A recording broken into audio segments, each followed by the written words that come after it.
Good morning. As you know by now, the United States of America is under attack. The preceding emergency alert system notification has indicated that there are several inbound nuclear weapons, and they should impact this country in less than 15 minutes.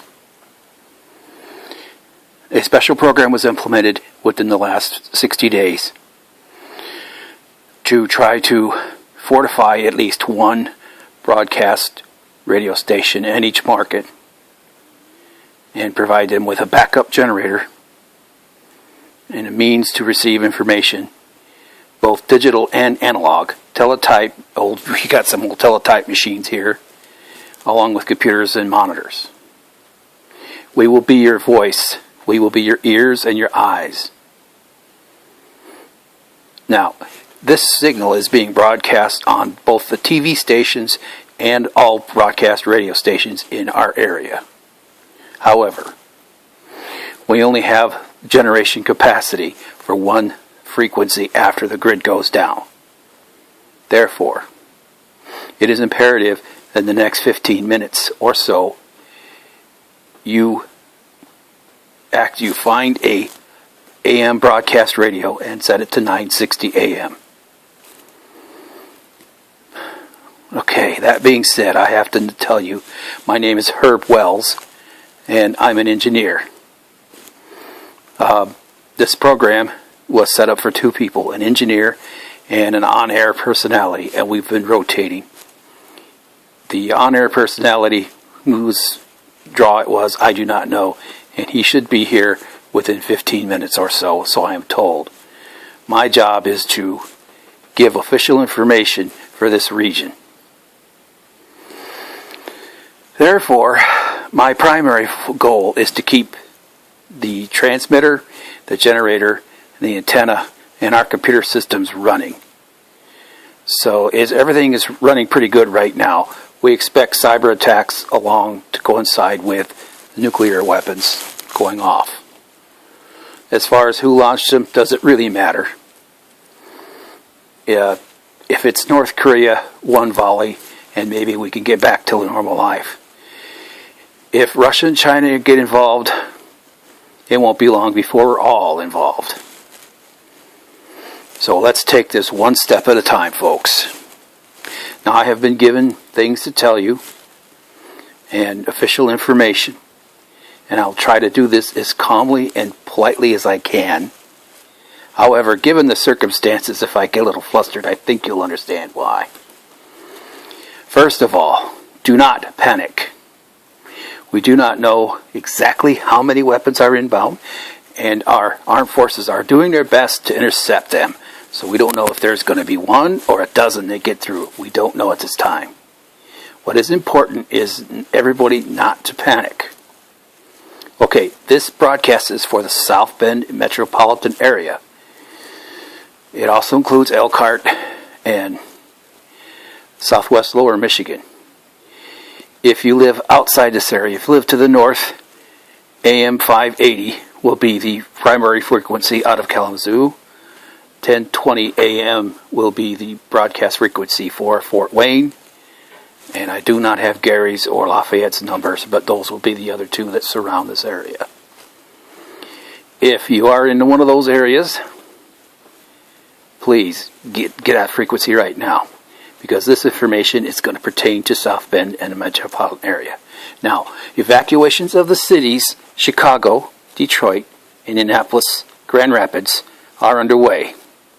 What that means for us is, if you are hearing my voice along the Indiana Toll Road, and you are westbound beyond mile marker 77, which is the US 31 interchange, you will be ordered off that road.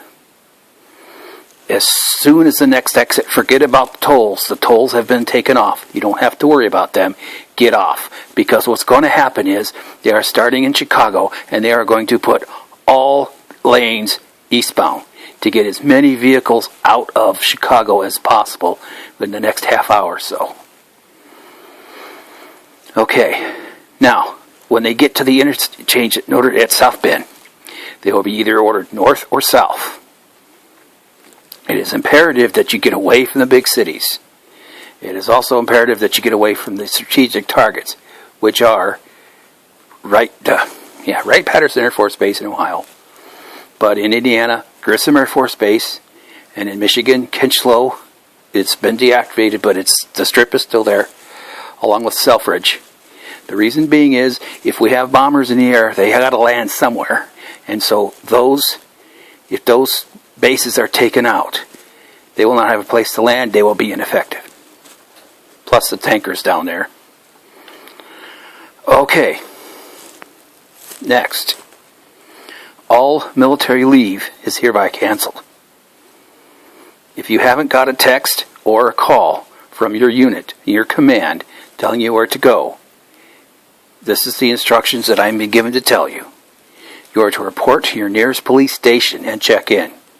If you do not check in with a police and have it recorded within the next 24 hours, you will be listed as a deserter in a time of war and subject to possible execution. They're not playing around, folks. They need all hands on deck right now. Also, if you are police, fire, EMT, paramedic, all first responders have been asked to report to the nearest police station, even if you're not from the area.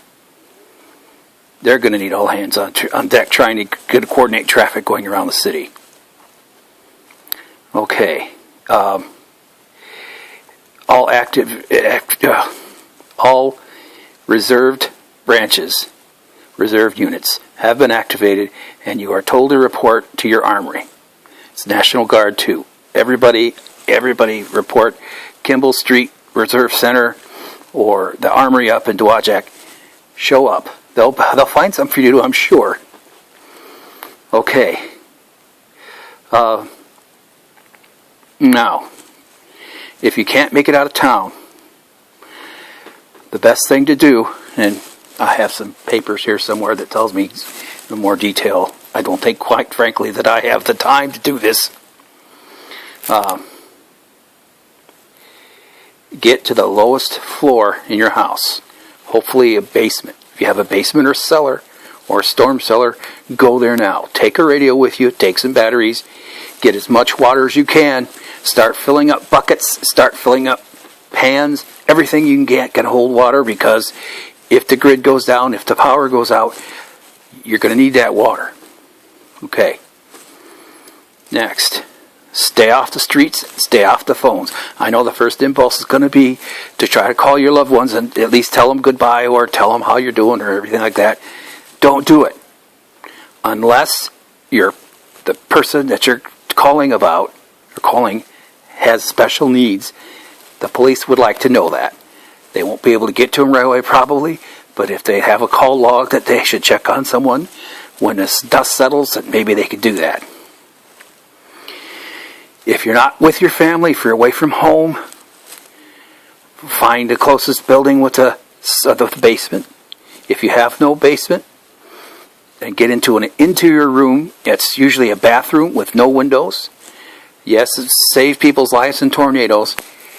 Get in a bathtub and cover yourself with a blanket. Sounds kind of pathetic against a nuclear weapon, but hey folks, we're far enough away from the primary targets that it just might save your life. Okay, now the 3 things you got to worry about with a nuclear explosion, and even though we're hundreds of miles away from the nearest target, you still have to remember this. It's the flash is the first thing. The flash can blind you if you look directly at it. The second would be the shock wave. The shock wave travels a little slower than the blast, the flash. So if you see a bright flash of light, close your eyes and then put your hands over your ears, because when the shock wave goes through, it's just amazing. The third thing is fallout, and that happens afterwards. We'll give fallout instructions after this 15-minute period. Now I'm going to have to disconnect here for a while.